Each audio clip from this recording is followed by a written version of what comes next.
Welcome to another episode. I am Chris Turner, and this is Tesla 411.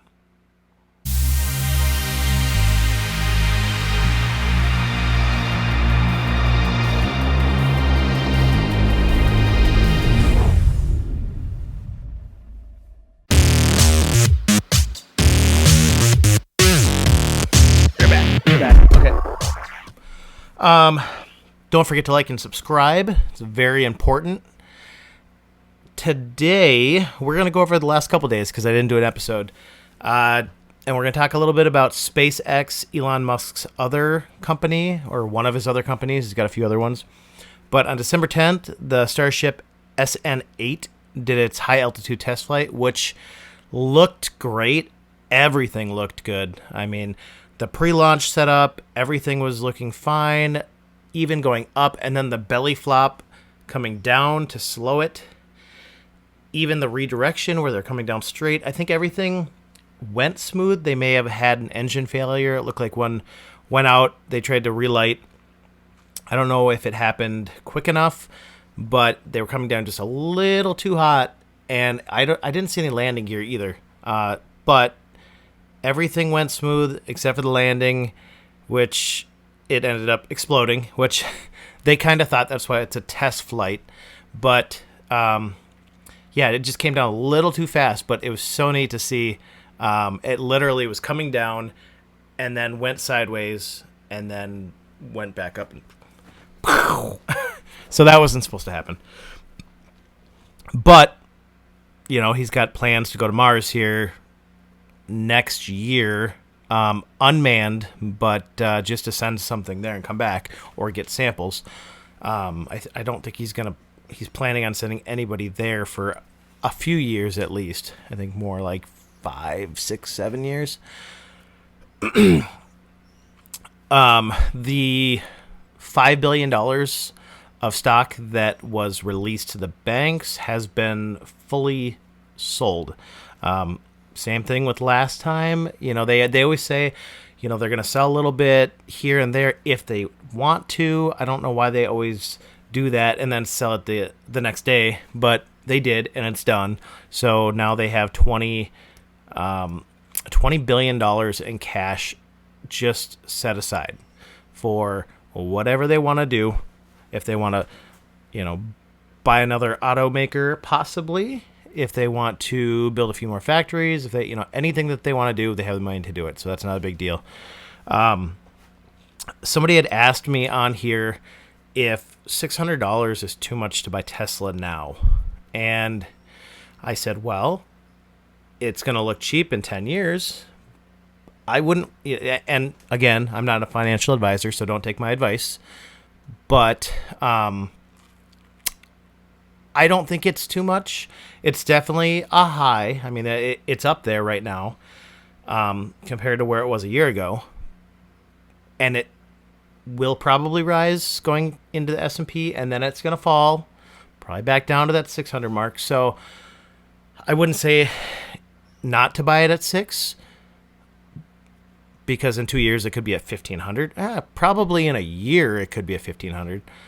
But just remember that if you do buy in at 6, that there's a possibility it could drop all the way down to, you know, 520, 530. I mean, Tesla is very volatile, so you don't know if it's going to go up, down. All you know is that 5-10 years from now, it'll be worth a lot more than it's worth today. So if you're going to buy, just remember, you got to be able to stomach the highs and lows, and it's sad to see when it drops down below what you bought it for. I've had that feeling. I used to buy and sell Tesla, and I just hold. And that's what I was thinking about this, and I know when people get into stocks, they get itchy because they want to do something. And so if you're getting into Tesla, buy it, hold it, don't sell it for a while. If you get that itch where you're like, I kind of want to get in something, do some penny stocks, or do something small. Just buy something that you can watch, and just to get that urge going. I got a buddy that just got into stocks, and he had this urge, I got to get this, I got to get them, and was buying something on an IPO. I said, don't do it. Don't buy an IPO, because most of the IPOs that I've watched, they just skyrocket. They say they're going to go in at 90, 100, and they jump to 170, 180 right off the bat. And then you give it 2-3 days or even a week, and it actually drops down below 100. You got to let it settle because there's a lot of excitement and people want to get into it because they think it's going to blow up. But that's added into the price off or from the start. And I think he said, "Oh, okay, and I said, just settle down." The stock game is for the long run. It's not gambling. You definitely just have to put it in, buy it, hold it, wait, and someday you'll get those rewards. But that's not a week after you buy it. It's not a month after you buy it. It's not even a year after you buy it. It is years and years and years down the road, practically when you're going to retire. Not that I really get political or talk about stimulus news, but it has a little bit to do with the stocks. Whenever there's talk of a stimulus, the stocks rally. Everything's going up. And then, for some reason, nothing happens. Well, that's basically our Congress, our House and our Senate. It's it's horrible because literally it is so f***ed up. You have Nancy Pelosi and Chuck Schumer fighting at each other. No one can agree. This person wants that, and it's not even coming to a vote at this point. And they literally have till December 18th to get something done for the stimulus. If that happens, stocks are going to rally. And remember, the S&P inclusion is on December 21st. So that could really boost that up. And what I'm hoping for is a run-up in Tesla to over 700, to where the short sellers that sell off and the people taking profits won't outweigh the $100 billion that the S&P is going to put into Tesla, so that maybe it'll hold at that amount. But there's no way to know. There's no time machine to go back. Whatever decision you're going to make, you have to live with. That's why I say buy it, hold it. Don't get worried and sell. Don't, freak out, basically. Just hold it. You're going to hold it anyway. Watch the action, see what's going on, but just don't sell it. I wouldn't even say buy more right now. I think it's a good time to just hold and watch. Although in the last week, I added 7 shares. And I wasn't going to add that much because I wanted to see if it really dropped down after. But when it dropped below 6, I couldn't help myself. That was a discount. Basically, Tesla was on sale. With that being said, and here's the other thing. There's with the Pfizer vaccine now approved and starting to be distributed, I would have thought that would, bring something to the stock market. See, when there's question on what's going on in the world, whether that be the stimulus, the coronavirus, who's going to be president, like the Georgia runoff, what's going to happen if the Senate's going to be taken over by the Democrats. All of that adds volatility to the stocks, and usually not in a good way. Now, with this vaccine out, you would think that people would say, okay, there's an end in sight for the coronavirus. I feel confident putting money in the stock market and it would rise, but I don't see that happening yet. I think people are still a little skeptical. They want to see what's going to happen because realistically, it's going to be 2, 3, 4 weeks before it really gets out there. Maybe even a couple months. It's not like they just came out with it, or well, then they didn't just come out with it, but they just got approval.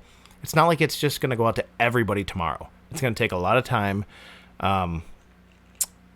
just to start it, just to get it out to to the facilities. And then all of these states are saying they don't even have the money to facilitate that and get it out to everybody, which is why they're looking at the stimulus package. Everyone's fighting over direct stimulus checks. It was $1,200, then it was $600, then it was $300, and now they're literally fighting over a couple $1 billion. But the language that's in those bills is the big deal. It's where's the money going? Is it going to the states because it sounds like they need money to get these vaccines out. They can't just do it for free. Stimulus checks, I like that. Mine went to the stock market the last time, so that's where mine would be going again.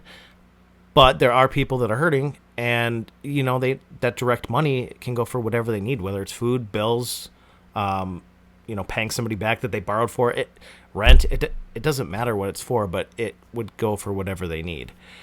And then there's added money for unemployment. There's a lot of people unemployed, and it would definitely help them get help. On top of that, I think the rent that Americans are so past due on the rent, but there's something that ends on pretty quick here, to where people could be out on the streets, and they need to extend that, and that would also be part of the stimulus.